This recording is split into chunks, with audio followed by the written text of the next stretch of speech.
Morning sun stretched shadows down the gritty Salvation Creek road as Sister Catherine stood atop the auction stand, her shaking hands hidden behind her tranquil mask.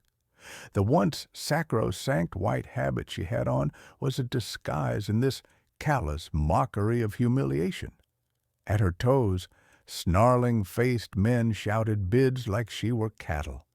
Their hungry eyes stripped her of every last shred of dignity. "Do I hear 300?" boomed the voice of Magnus Cordwell.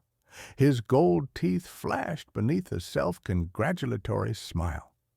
The banker who lived in the town had attired this monstrosity in the disguise of a bride auction, a pretension at being civilized. But Catherine knew the truth. This was slavery in disguise. Why is it that a woman of God would stand so boldly on a platform like this? The answer lay in the stifled cry of the children she had left behind. Catherine's thoughts went to the orphans she had abandoned back at St. Mary's. Emma, delirious with fever. Tommy, crying nightly for the mother he would never know again. They had nothing, no doctor, and winter was coming. With the church treasury depleted and the town's charity exhausted, this auction was her only option. "$3.50!" a shout from the back. Catherine's stomach twisted. Jake Morrison. He was notorious for cruelty to horses and to women. Her heart knocked against her ribs, fists gripping the post until splinters dug deep into the palms of her hands. "400!" cried another man in front. The bids grew higher, and with each bid Catherine felt herself crumbling. Her vows of poverty, chastity, and obedience now clung to her like chains. To save those children, she would have to break at least 2. But before there was even the briefest flicker of hope, a stranger volunteered to bid, one whose reasons for doing so were not lust or greed. Father Miguel stood off to the side, near the general store. His face was twisted in grief. He had fought against this minute with every last bit of energy in his body. Every word, every appeal, even attempting to sell the orphanage.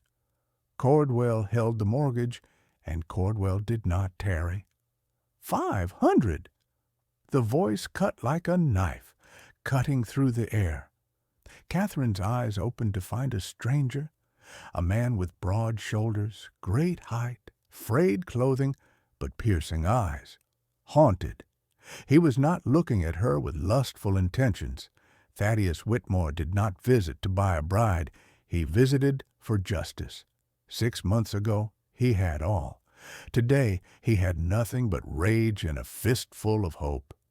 Thaddeus had once owned the largest cattle ranch in the region, miles and miles of land, thousands of cows. Then the drought that lasted 4 months. And Cordwell with the foreclosure deeds and his typical cold smile. Thaddeus lost everything. Now, watching Catherine tremble on that stage brought something out of him that he thought was lost when he lost his ranch. Righteous wrath. Cordwell had already stolen his future. He wasn't going to let him destroy someone else's soul, too. "Do I hear 600?" Cordwell asked, his eyes scanning the room like Alcher wheeling over carrion. 600! Morrison once more, moving in closer, his smile black with intent. Catherine turned white. Her lips worked silently in prayer. Praying. She couldn't be more than 24, maybe younger. What kind of world reduced a nun to prostitution just to keep children warm? 700! Another shouted. Thaddeus combed through the crowd. These were not husbands. These were hunters. He knew fighters with blood-stained pasts, and his fists clenched in rising fury. The sun beat down higher, sweat ran down his back, but he stayed. He thought of leaving. He had his own vengeance to pursue, his own scores. But at that moment, one choice could redeem, to him and to her. 800! Morrison again, his red-rimmed eyes frenzied drunk with intention, struggling to the front. And Sister Catherine? She was paralyzed, seconds away from being tossed into the clutches of a man who would ravage her. Catherine's respirations were short, shallow gasps. Thad noticed the battle in her eyes. Trust engaged in combat with fear. She was seconds away from being turned over to a man who would destroy what little innocence she had left. From within the crowd, Father Miguel stepped forward, raising his hands. "Please, Mr. Cordwell, mightn't we seek an alternative solution?" "The time for charity is past, Padre," Cordwell interrupted him with a languid sweep of his bejeweled hand. "Business is business. Going once." Thad's hand moved toward the pouch at his belt. Every coin in it had taken something from him. Long working days, skipped meals, hard nights sleeping under the stars. That pouch was his last try to rebuild everything he'd lost. Now, though, something else hung in the balance. $1,000! Thad shouted, and his voice roared out across the square like thunder. The crowd fell silent. $1,000 was money most people wouldn't see in 2 years. Thad walked forward, boots clicking on the wooden platform. All eyes were on him. Catherine looked at him, unsure and beseeching.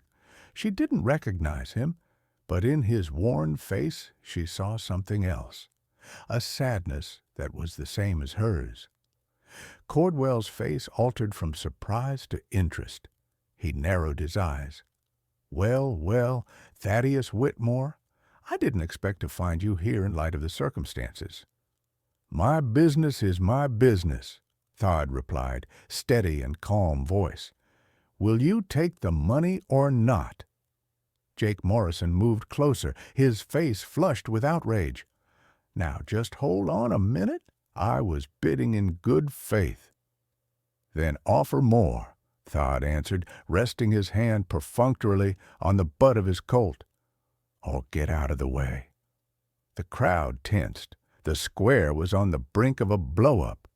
Morrison glanced at Thad's gun, then at his face, hesitated, then stepped back. $1,000 was not worth it. "Going once," Cordwell said, savoring the drama. "Going twice." "Wait," Catherine breathed. She did not speak above a whisper, but the square was so silent everyone heard. I must know why. Why do you?" Thad looked up at her. She had given everything for children not even hers. Her eyes were tired and full of pity. He fought for words. "Because some things are worth saving," he finally said. "Sold!" shouted Cordwell, slamming down the gavel. "To Thaddeus Whitmore for $1,000. The bystanders broke up with disappointed grumblings. Thad barely heard them. He had just spent his last piece of money to buy another man's liberty, and he wasn't sure what to do then. Father Miguel approached him with a look of thanks, mixed with worry. "Mr. Whitmore, I don't know how to thank you." "Don't thank me yet, Padre," Thad answered. "We need to get her out of here before somebody decides 1,000 wasn't enough." He helped Catherine off the platform. Her hand trembled in his. Her legs threatened to collapse beneath her as she stood on firm ground. Reality hit her all at once. She was no longer a bride of Christ. She had been bought and sold. "Easy," Thad said, keeping her steady. Neither of them heard Morrison muttering to 2 men standing outside the saloon. Neither of them noticed Cordwell's grin, the smile of a predator who had just laid a deeper snare. "Just breathe," Thad murmured, steadying Catherine's elbow with his firm hand. She looked up at him, the man who had just spent a small fortune to rescue her from Morrison's clutches. His face was weathered from years of sun, and the hair was darker but streaked with gray. There was kindness in his blue eyes, but hardness too, the kind that comes only from loss. "I don't understand," she panted. "Why would you— I mean, you don't even know me." "Sometimes," Todd said, glancing around the gathering with the suspicion of a man who trusted nobody, "that's the only reason that matters." Father Miguel overtook them, his hands trembling. "Sister Catherine, child, are you all right?" "I am fine, Father," she replied, though the words were a lie. "The money? Is it to the orphanage?" Todd nodded. Cordwell moved forward, peeling bills from a thick wad with a smug smile. "Every penny, as agreed. Though I must say, sister, you came along with a top-shelf price ticket." The way he said it sent shivers down Catherine's skin. She wrapped the shawl tightly around her shoulders, wishing she were anywhere other than in the town square at that moment. "The sale is finished," Todd announced promptly. "We'll be departing." "Oh, certainly, certainly," Cordwell chuckled. "Though I do hope you understand what you purchased, Mr. Whitmore. The good sister here has some responsibilities. Church law, if you know what I mean. Once the papers are signed—" He let the words hang like a tightening noose. Catherine's stomach rolled. In her zeal to rescue the children, she had not actually considered what marriage would mean.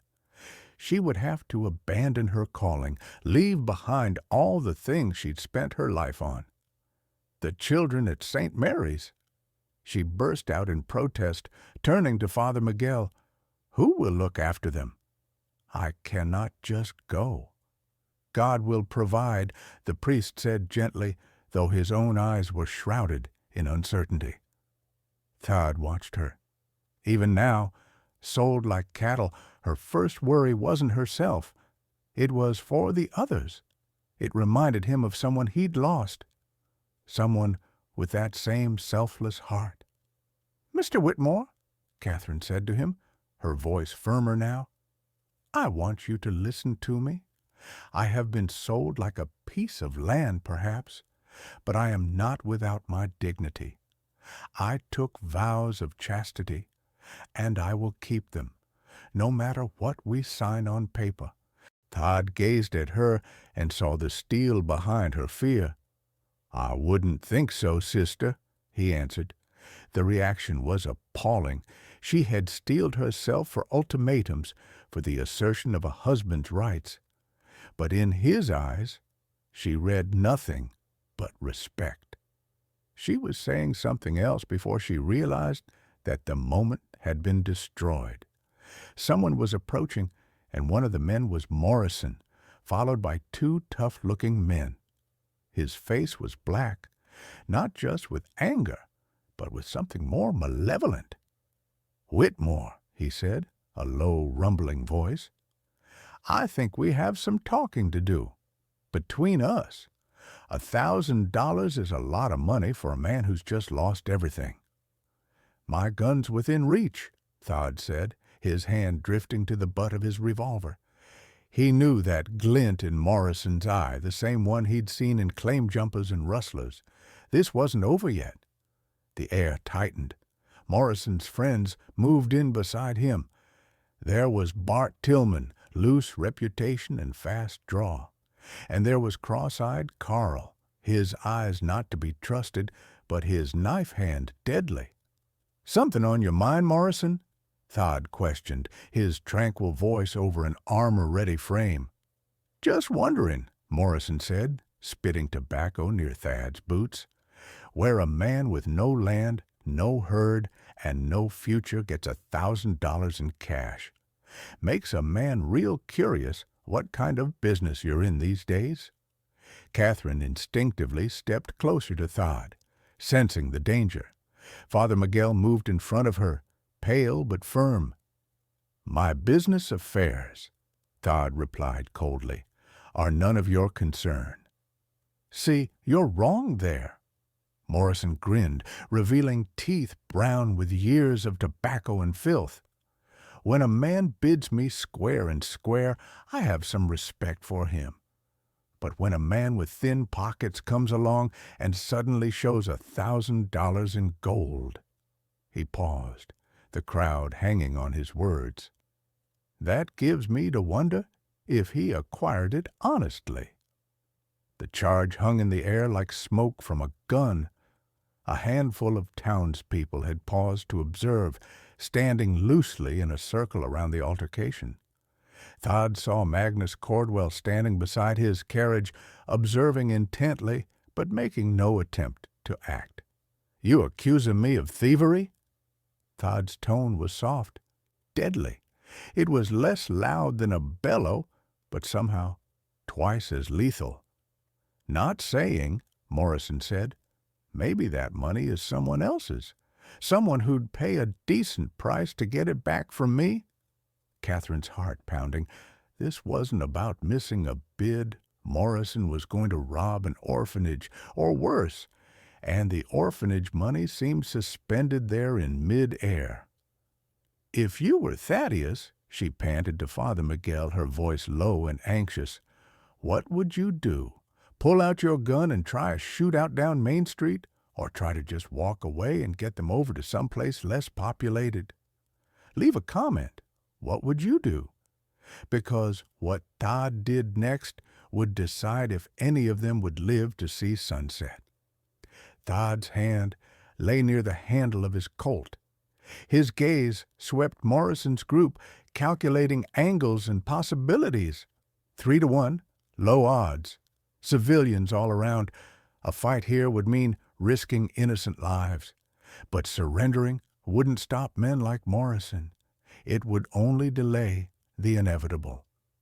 "Sister," he breathed, never taking his eyes from Morrison, "when I tell you to do so, you and the father fall back behind that water trough. No hesitation." "Mr. Whitmore, let us resolve this in peace," Father Miguel urged. But Thad saw the truth. This was no longer a matter of money. This was power, embarrassing a man in public. And Morrison was the kind of man who delighted in cruelty when he thought no one would stop him. The clock in the town tolled 11. A dog somewhere in the distance yelped once. The strain tightened, pulled to the snapping point as drawn wire. Sweat broke out on Thad's forehead in the chill of the morning. He could feel Catherine trembling beside him, split between hope and the cruel visage of coming brutality. And then, all at once, stern voice cut the tension. "What's all the hubbub, men?" Sheriff Tom Bradley walked into the square, his badge glinting in the sunlight, his hand on his gun. Bradley was a seasoned lawman, tough, even-tempered, and perceptive. For more than 15 years, he'd maintained order in Salvation Creek by doing exactly the right thing at the right time, looking the other way and then stepping in. Morrison's smirking smile hesitated. "Just congratulating Mr. Whitmore on his new wife, Sheriff. That's all." Bradley's keen gaze took in the tableau, the manner in which Morrison's men had circled Thad, the defensive stance of Thad, the terror in Sister Catherine's face. "Odd sort of congratulations," Bradley said. "That takes 3 men to encircle one."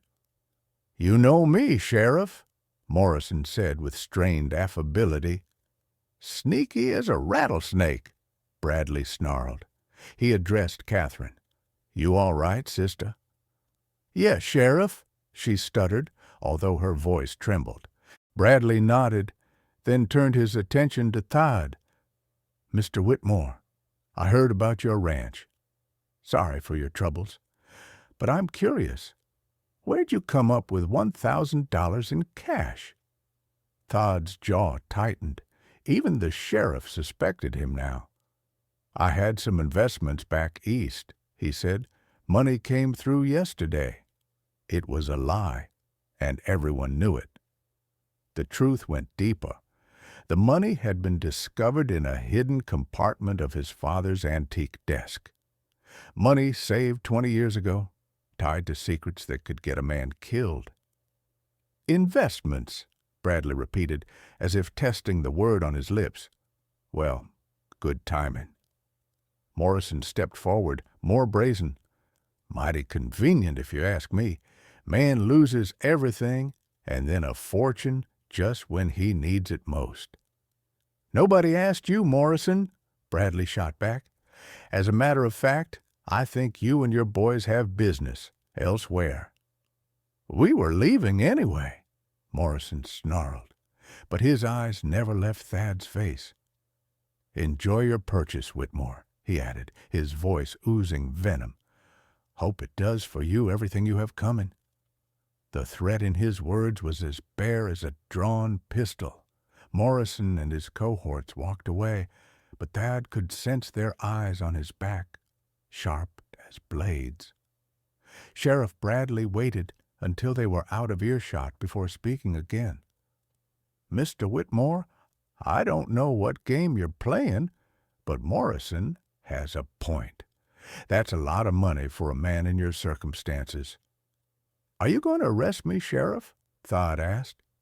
Not unless you give me cause to, Bradley said. But I'd watch my step. Morrison's the kind of man who holds a grudge, and he's got friends in places you don't want to go. As the sheriff turned to depart, Father Miguel stepped in beside them. Sister Catherine, you'd best return to the church. We can decide what to do from there. But Catherine wasn't listening to the priest. She was looking at Thad. She had seen something in his eyes when Bradley had questioned him, something that looked very much like guilt. Mr. Whitmore, she said quietly, what are you not telling us? Thad's eyes met hers, and for a second the weight of 20 years of concealed realities pushed down on him. She was entitled to know. She had risked everything for other individuals. She had placed her life in his hands. It's complicated, he finally said. Most important things are, Catherine replied quietly. But I just sold myself to save children I love. The least you can do is tell me who I'm bound to now. Father Miguel looked between them, sensing the weight of what was to come. Let's find somewhere more private, he said. Thad nodded down the street toward a small cafe. Mrs. Henderson's place. She minds her business. As they walked, Catherine noticed how Thad's eyes scanned the street constantly, keeping himself between her and any danger. This was a man who had known danger for a long time. It was peaceful in the cafe. Just an old man sipping coffee in the corner and Mrs. Henderson humming at the counter. They chose a table in the back, out of earshot. Thad began tentatively. The money was from my father. I found it in his desk after his death, with a letter. Catherine stepped nearer. What did the letter say? That he'd stolen it from a Wells Fargo stagecoach 23 years ago. The words hit her like a punch.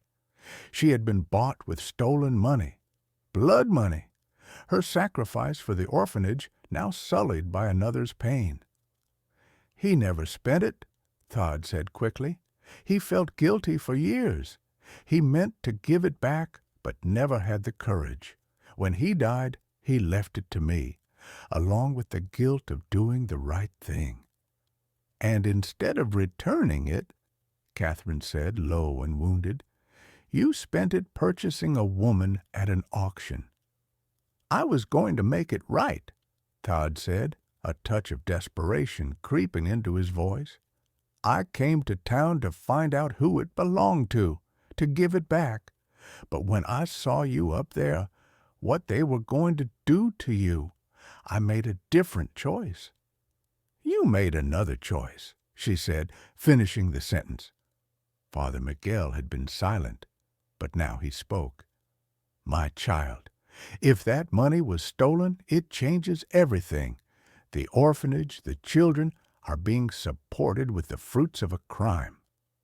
Catherine felt her stomach twist. "We're feeding orphans with money taken from the innocent."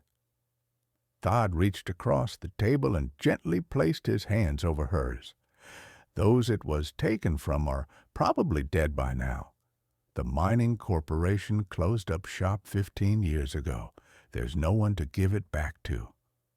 "That doesn't make it right," said Catherine, but she didn't pull her hands away. "No, it doesn't," said Thad, "but sometimes right and wrong aren't always quite as clear-cut. Sometimes you have to take the lesser wrong and hope God chooses to forgive you." Catherine stared into his eyes. She beheld a man fighting the same guilt, the same impossible choices that now convulsed her own heart. Their moment was broken by the sound of breaking glass from the front of the cafe. Morrison was standing in the doorway, a smoking gun clutched in his hand, pointed at the ceiling. Men stood beside him on either flank. "Well, well," Morrison said, stuffing the gun into his holster, "ain't this homie having a nice little chat about family secrets?" Mrs. Henderson darted behind the counter. The old man in the corner vanished like a ghost. Thad's hand edged toward his Colt, but Morrison was ready. "I wouldn't if I were you," Morrison said with a grin. "Bart's got a rifle on the sister. Carl's got the Padre. One wrong move, and we'll be at a funeral instead of a wedding." Catherine's heart pounded. She saw it now, rather clearly. This was not about money. This was about control, sadism, and the kind of evil that men like Morrison carried in their bone marrow. "Whatever do you want?" she asked, her voice steady in the face of terror. Thad's voice was steady in the face of rage as he asked Morrison about justice. Morrison's smile was icy as he said he had done some research since they last spoke. He knew Thad's family secrets. Thad froze. Morrison could not possibly know about the letter from his father unless Magnus Cordwell had a good memory for old stories.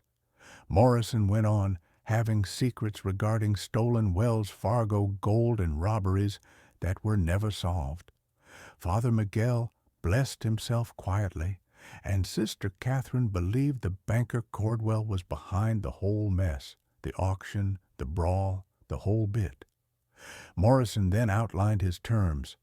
Thad would relinquish his claim to Sister Catherine, for that she keep quiet regarding the origin of the stolen $1,000. Thad snarled no, but Morrison intimated the consequences if he did not cooperate. The orphanage and the good father ruined, the children sent off to workhouses or worse. Catherine was trapped. The scandal would destroy everything. "There's got to be another way," she pleaded. Morrison smiled and vowed to stick with his initial offer, $500 for Thad's claim. But because another man had gotten into the act, the price might drop. The bruise to his pride hurt Thad severely, his hand going for his gun, but Morrison's crew was prepared. Tension mounted like a steam boiler full to the top. Morrison gave Thad 1 minute to decide, threatening to report the robbery to the territorial marshal. Thad looked at Catherine, seeing her ready to sacrifice herself on his behalf and that of the orphanage. They did not notice the individual walking by the outside, nor Sheriff Bradley's quiet vigil. Then the cafe door burst open. Sheriff Bradley and his deputies rushed in, guns raised high, instructing everyone to drop weapons. Bedlam. When the smoke had lifted, Morrison was injured, his dreams of power seeping away. Bart and cross-eyed Carl were in custody. The threat was over. Thad stood Catherine up, knowing this was only the first step. The embezzlement of the funds had to be exposed, and the fallout would stretch far beyond the door of the cafe. Sheriff Bradley eyed them both tiredly. "We have a great deal to talk about. There is more to this case than anyone can imagine. 6 months later, Sister Catherine saw Thod fixing the fence of the playground for the new saint, Mary's orphanage. The territorial marshal decided not to press charges, since the crime was way back, and the purloined money was used in charity. Thod worked hard to settle the debt in good faith. Catherine abandoned her vows, but kept her calling, running the orphanage as Mrs. Catherine Whitmore. Their unexpected marriage grew strong. The children thrived, and the orphanage was safe. Morrison lived only to spend out his years in prison. Magnus Cordwell fled town, leaving debts and foes behind him. Some stories don't get tidied up in lovely justice, but sometimes broken people make something beautiful together. Sometimes love is strongest in shared sacrifice.